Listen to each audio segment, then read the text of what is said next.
The Little Mermaid marks the latest Disney live action remake, so today, let's rank them all from worst to best. Hey everybody, my name is Justin here. I try to watch everything that hits theaters and on streaming services. If you guys are like me, go ahead and hit that subscribe button down below and click that bell notification for more up and coming content. Leave your list down below. How would you rank every Disney live action remake? I will be including live action adaptations and live action sequels to save myself from stressing out, because 102 Dalmatians is not a remake of 101 Dalmatians. Alice Through the Looking Glass is not a remake of Alice in Wonderland. So to keep myself from stressing out about this list, it's going to be remakes, adaptations, and live action sequels to these live action remakes. So coming in last place is The Jungle Book, Mowgli's Story. This film is not often discussed, and I understand why. It's not very good. You have the animals that are talking, but their lips aren't moving. It's very childish. The story is not very engaging, doesn't do a great job of developing Mowgli as a character. It wants to showcase all of these animals and the interaction between Mowgli and these animals. So for a story adapting The Jungle Book, it fails at creating a look at Mowgli and his struggle with the animals and being a human as well. It's a really simple film that's not worth revisiting. Coming in at number 22 is Alice Through the Looking Glass. Besides Sacha Baron Cohen in the film, this is a dud. This is not a very exciting movie. The green screen work in here is very clear. The story is very boring. Sacha Baron Cohen is the only good thing about this movie, and even his character is not that interesting. Alice Through the Looking Glass was an exhausting film to get through, and the characters are nowhere near as likable as they were in that first Alice in Wonderland film. Coming in at number 21 is 102 Dalmatians. Glenn Close is still really good as Cruella in here, but the story feels very similar to the remake. The humor is really out of place in here. The story feels very borrowed at times. The tone overall for this film is very different from the first 101 Dalmatians film remake that was released in the 90s. This film goes for a more humorous aspect to it rather than kind of almost like a chilling vibe for that first one, and more serious at times. This film just feels really out of place. Coming in at number 20 is Maleficent, Mistress of Evil. It took me a long time to actually get through this film. I started it many times and never could finish watching it. And I felt the same way about the first film. But Mistress of Evil has a story that's very clunky. It's really just all over the place with looking at these other creatures and looking at Maleficent's journey as well. And then also having Princess Aurora in the film and her storyline as well. And the tension between Maleficent and Michelle Pfeiffer's character as well. The story for it is very boring. That explains why it took me so long to ever finish watching it. Once again, Angelina Jolie does a great job as Maleficent, but even her story and her presence feels very absent from this film. Coming at number 19 is Dumbo. Now, I like the story of Dumbo, and I like some parts what Tim Burton did with this movie, but it rips away a lot of the emotional connection to Dumbo. But I do think at times some of it does work with other aspects to the movie and exploring different parts of Dumbo's story. When you expand on his journey and expanding on him being in the circus, a lot of that does work, and some added characters within here. It lacks that emotional punch in what Dumbo is going through. Coming in at number 18 is The Jungle Book from 1994. And this is directed by the guy who directed The Mummy, and one of the more serious, grounded Disney live action remakes. It's very different from the animated Jungle Book film in terms of the characters and the story and the overall tone for it. I remember watching it a few times growing up and being enthralled by some of the action scenes and the scenery as well, and the characters within it. It's very different from the animated film. I did appreciate that about this movie, is the approach and risks it's trying to take, telling a different version of Mowgli, an older version, and having a more serious look at it separates itself from a lot of the other Disney live action remakes. Coming in number 17 is Alice in Wonderland. This remake by Tim Burton has his style to it in terms of the way that the characters look and the overall feel of Wonderland. I like Tim Burton as a director. This film, I thought it was pretty fun. At times, it's over-reliant on that green screen usage, and it's very obvious at times with some of the character looks and the CGI green screen usage. It's very noticeable and at times a little bit off-putting, like the setup for the character and then leading into the journey in Wonderland. I like Johnny Depp as the Mad Hatter and Helena Bonham Carter as the Queen of Hearts. There's a lot of energy given into this movie in terms of the characters and their storylines throughout. It adapts the original Alice in Wonderland animated film, but also adapts some of the story as well and integrates new parts to it from that animated film nicely into the movie. The film is electric. The film is fun. At times it's dark. At times it's very colorful. It's got a nice balance to it, but it's not one that I would love to watch over and over again. Coming in at number 16 is Maleficent. True story, I saw this film twice in theaters, and at the same exact time, I fell asleep in theaters. And I had no interest rewatching it after that, but I've rewatched it a couple times. Angelina Jolie is the best part of Maleficent.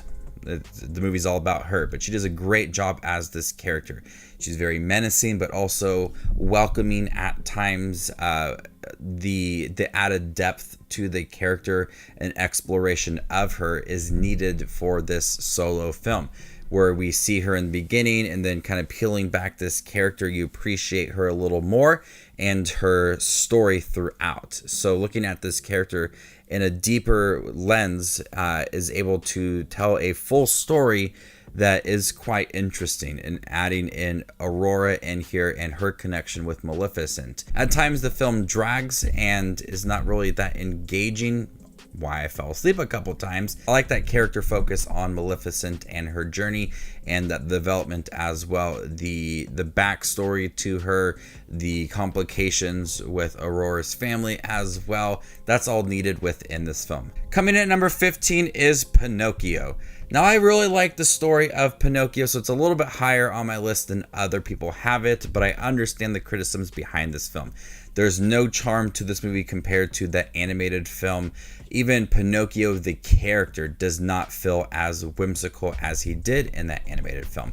Tom Hanks is great as Geppetto. Some of the journey that Pinocchio goes on is a lot of fun, but the film is lacking that heart and that charm and all the adorable moments for Pinocchio. It takes everything that I loved about Pinocchio and just kind of gets rid of it. And some new characters here and there, some new storylines throughout really don't add anything to this movie. But I do like the story of Pinocchio, and I do enjoy some of this movie, so it's a little bit higher on the list than other people, but I understand why people do not like it. It's just got no heart. The humor's not there. There's really no strong connection between Pinocchio and Geppetto throughout. Even Jiminy Cricket is just kind of thrown in the film. So it's just kind of a mixed bag for me. Coming in at number 14 is The Lion King. This film looks amazing. One of the best looking Disney live action remakes. Not even a live action. There's like one scene in the beginning that's live action, but this is a clear example of a Disney animated film that involves animals and then adapting it and trying to have expressions on their face. It just does not work, because you're supposed to fill all these big personal, emotional scenes for Simba and Mufasa and all of them, but just does not work in this film. You don't feel that emotional connection to these characters. You don't feel the development or the journey that the characters go through. It's just not there because of the way that they are adapting it. They could have gone another approach, and I think it would have been a lot better. But the story's there, the songs, the story, the musical numbers are there. It takes a really good film, but just has no life to it. This movie looks visually stunning, It's crazy how they were able to take a really fun animated film and make it absolutely dull. There's no fun moments. Even the songs in here, I Can't Wait to Be King and the opening sequence, although they look really good, they're just not thrilling the way that the original film was. Coming in number 13 is The Sorcerer's Apprentice. This Nicolas Cage film is a lot of fun. Nicolas Cage, you can tell that Nicolas Cage has a blast in this movie. This is adapting a segment from Fantasia, so I have to include it. And I didn't want to at first, but a lot of people have it on their list, so I might as well just throw it in there. There's a lot of big action scenes in here. It has a lot of thrilling moments throughout. The progression for Jay Baruchel's character and his relationship with Nicolas Cage is a lot of fun. It's entertaining. And a lot of fun performances throughout. The Sorcerer Apprentice is just a fine film. I really do like the action scenes and the development for Jay Baruchel's character and how he learns about being this sorcerer's apprentice. It builds up nicely to the end with that really big action scene. So overall, it's just a fun film. Nothing amazing, but it works for what it's trying to offer. Coming at number 12 is Mulan. Mulan is a clear example of finding one tone within an animated film and sticking to it. The original animated film had that nice balance of humor with Mushu and action, and with Mulan fighting as well. It found that nice balance with having musical numbers in there. The remake for Mulan takes all of the more serious moments for the story and just sticks with that. The tone is very grounded, it's realistic, it's trying to be darker at times. It doesn't have the humor or the musical numbers that animated film. So it's getting rid of some elements and tones and just sticking to one thing. I think it's successful in sticking to that one tone. This was a huge risk for Mulan, getting rid of Mushu and all of the musical numbers within it. At times it does not pay off, and you wish that there was some of the more lighthearted moments, but the tone I did like, and focusing on the more serious moments for Mulan, it did work throughout this film. Coming in at number 11 is Lady and the Tramp. This is a cute film. This was released on Disney Plus when it launched, and the dogs in here are adorable. The way that they make them talk, it was fine. It really focused on the characters and the romance between them two. The voice acting is pretty good in here. They did a great job of making the characters have emotions throughout, which some of the other remakes did not work that way. So I was impressed with how they were able to make these dogs look like they felt something throughout. It's not as intriguing as that original movie. There's really not that spark to it. It's just a fine film. It's beautifully directed, and the romance is there between the dogs.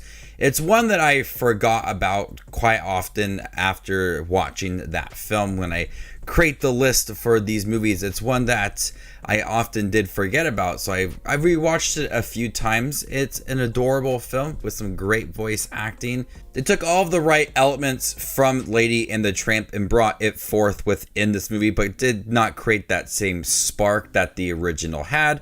But I did like a lot of this movie for what it was. Coming in at number 10 is 101 Dalmatians. The 1996 film starring Glenn Close is a lot of fun. When I watched this film just recently, I was surprised with how much the story is very similar to the original film. Like, a lot of the scenes just work the same way.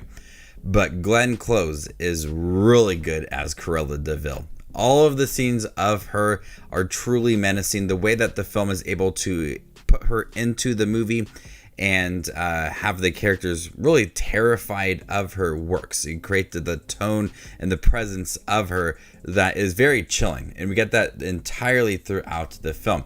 All of the dogs are very cute. I'm so glad they didn't try to make them talk. Some of the storylines for the humans drag, especially the henchmen for Cruella de Vil. It adds for some slapstick humor, but at times I feel like it's just a little too much going on with the humans rather than focusing on the dogs. Coming in at number 9 is The Little Mermaid. I really like this film.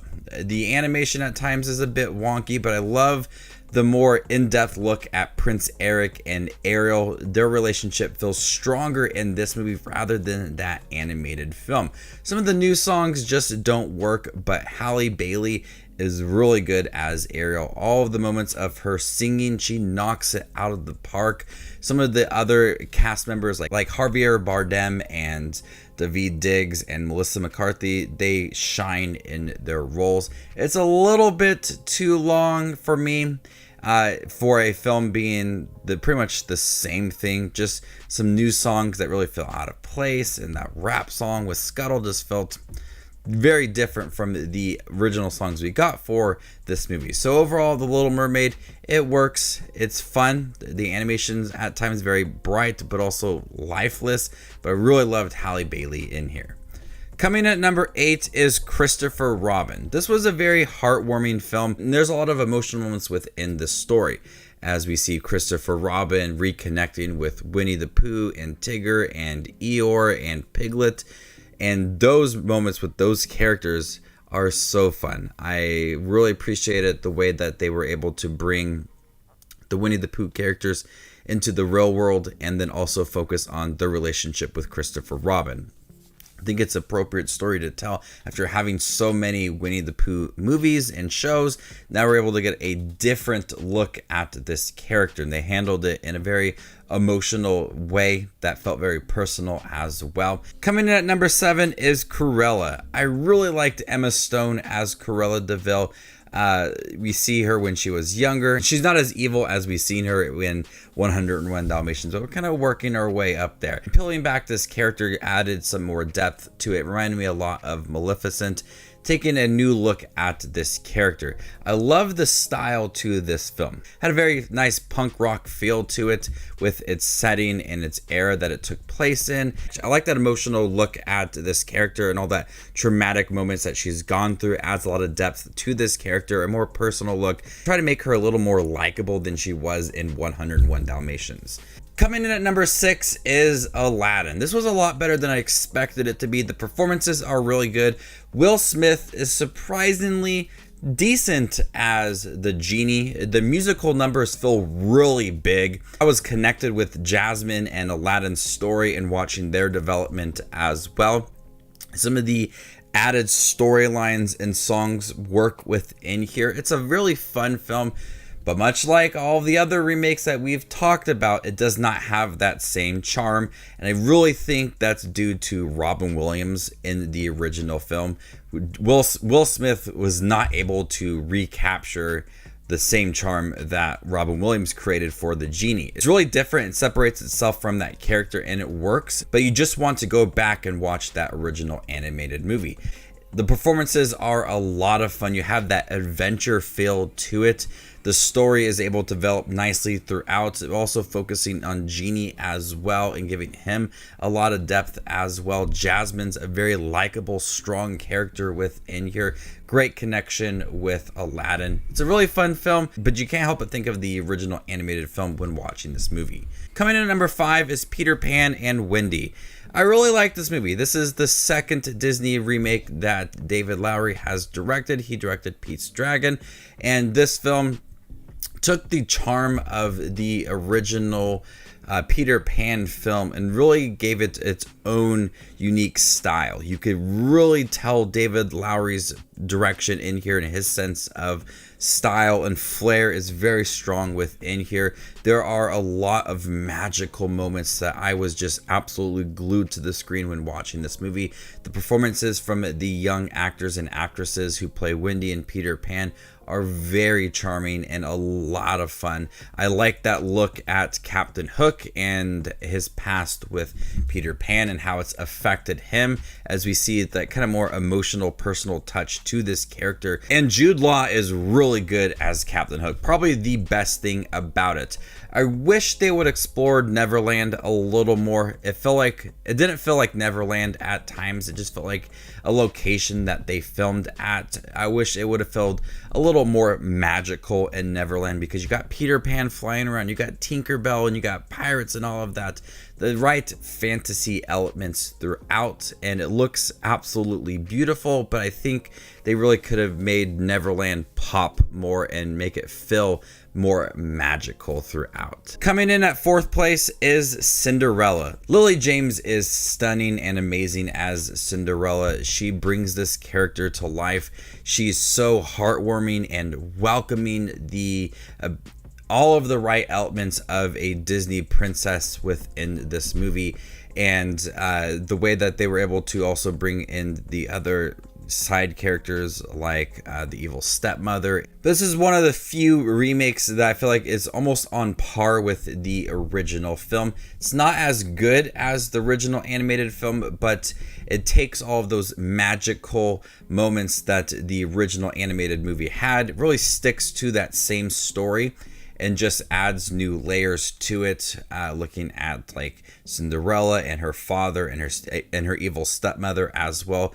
Those emotions that she's feeling, living there with her evil stepmother and her evil stepsisters, and watching this character grow and get what she deserves throughout. It's a beautifully directed film with a lot of grand set pieces and beautiful dresses throughout. So coming in at number 3 is Beauty and the Beast. I really enjoyed this film the first time I have watched it, and ever since then I still really like it. It's got that haunting feel to it when we first meet the Beast and the castle as well, but slowly making this film a little more lighthearted and warm throughout as we see that relationship develop between Belle and the Beast. The characters that we get in here, the household objects throughout, the voice acting in here is really good for adapting all these fun little characters.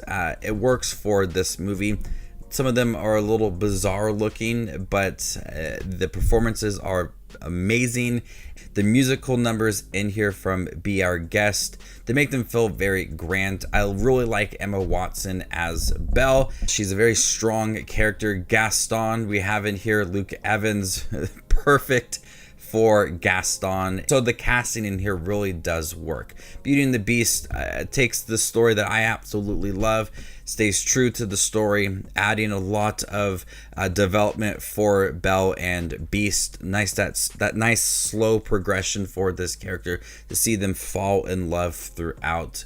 Amidst a really beautiful looking film, some really good performances all around, from the voice acting to Luke Evans to Emma Watson, whoever it is, it's really good in this movie.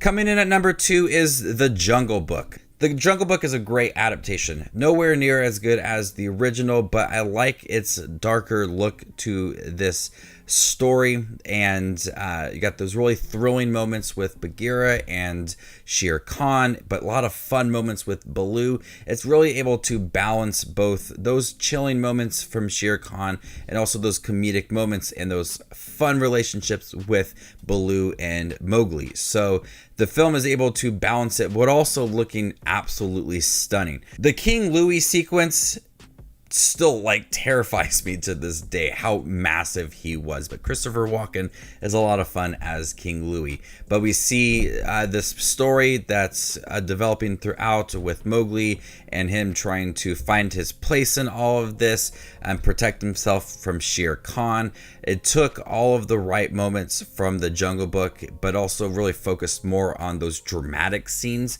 But coming in first place is Pete's Dragon. This is probably the one film that I really do like. I like the Jungle Book, but I love Pete's Dragon. It took away all those whimsical moments from that original film and just really stuck true to a more grounded film. David Lowery's direction is really strong in here.